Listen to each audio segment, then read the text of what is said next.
Compromís, senyor Maura. Sí, parlarem, ja que avui podem parlar dels edil, trobem a faltar una candidatura més consensuada. Nosaltres, senyor Hilde, no veiem que hi hagi hagut consens, que continga solucions més innovadores i en sintonia amb els objectius dels fons de cohesió i els FEDER i el Fons Social Europeu. Trobem a faltar, com dèiem, els objectius de transformació econòmica innovadora i intel·ligent, una Europa més verda i baixa en carboni, més connectada, mobilitat i connectivitat en l'àmbit de les TIC i més social, amb un desenvolupament sostenible integrat de les zones urbanes, rurals i costaneres. Bé, dit això, aquests són els objectius i el que demanen enguany. A més, en tot aquest procés de redacció dels projectes EDIL hem trobat a faltar transparència i diàleg. I no em diguen que no. Al desembre ja ho vam reclamar i els vam dir, i mos van dir que divendres que ve durem els plànols i els tècnics i els podreu preguntar.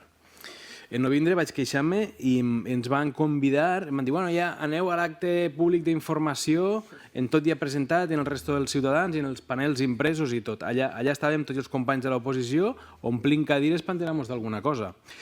La seva voluntat, senyor Sorlí, era donar-nos la mínima informació possible i vostè sabrà per què. A més, s'ha fet un procés poc transparent i il·legal, segons ens van informar la Comissió Informativa d'Hisenda, com he comentat antes, els tècnics habilitats de la casa. En altres ocasions m'ha dit que jo parlo aquí i que a les comissions no parlo. No, li vaig a llegir un fragment de l'última acta aprovada. El senyor Jordi Maura reclama que se consulten i expliquen les qüestions tals com els projectes EDIL, sol·licitant més transparència.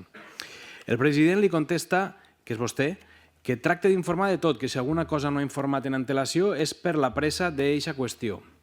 I així anem fent irregularitats, desinformant i tot a última hora. Vaig veure l'expedient i a més a mi no me va quedar gens clara la garantia de transparència en l'avaluació i la selecció de projectes, especialment quan era tan evident la presència de gent del seu partit.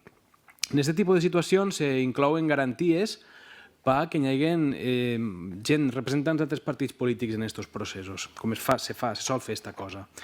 Esperem, d'acord, que Benicarló aconseguisca els fons europeus, ja que bona part de les pretensions i previsions dels pressupostos, el passeig de la Mar Xica, el centre Roig Marín, els nous espais esportius, l'avinguda Iecla, que per cert, aquella avinguda nosaltres pensàvem que era un carrer de la xarxa estructural i no un espai esportiu, però bé, ara es veu que sí que ho és.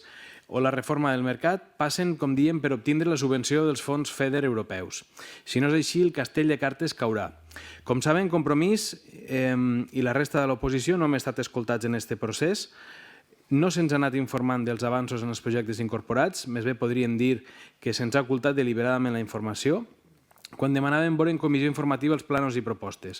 A més, els contractes menors tenen, com ja diem, l'informe en contra d'intervenció per incomplir la llei de contractes, per fraccionament dels contractes menors, allò del pollastre que hem comentat antes, i no per la data de les que ens van dir. Novament incompleixen la llei, facin-nos-ho mirar. Ara ens demanen que els donem suport per suposadament tindre més punts en les valoracions quan es tracta d'uns projectes que no compartim, alguns dels quals no veiem prioritaris i ja han estat contractats en una dubtosa transparència. Ahir vam consultar les bases i no hem vist en cap punt la necessitat i l'obligatorietat d'aquest consens. A mi em sorprèn que 3 dels redactors seleccionats donarem suport a la seva candidatura i que algun dels projectes ja estigués al seu programa electoral. Jo ara fa un moment he buscat i aquí el tinc. I és que és curiosíssim, és clavat. Ja estava al seu programa electoral. Jo me recordo que alguns d'estos senyors venien a negociar amb nosaltres i el PSOE per fer-lo alcalde, no sé si se'n recorde. A la pàgina 35 del seu programa està. Jo no sé, de veritat. Hem estat mirant les bases i, com dic, no se parla de criteris de cara a la selecció i la valoració de consens polític. Per tant, no poden culpar Compromís de res. I espero que no s'atrevisquen mai a anomenar-nos com a excusa de res. Si volien suport, se l'hagueren treballat en temps i no amb presses. No anem a ser com altres i no van a tindre el nostre suport a unes actuacions que no eren nostres. L'únic projecte al que li teníem simpatia, l'ampliació del geriàtric, no realitzarà per aquesta candidatura i, per tant, no recolzarem el projecte, però tampoc ens oposarem.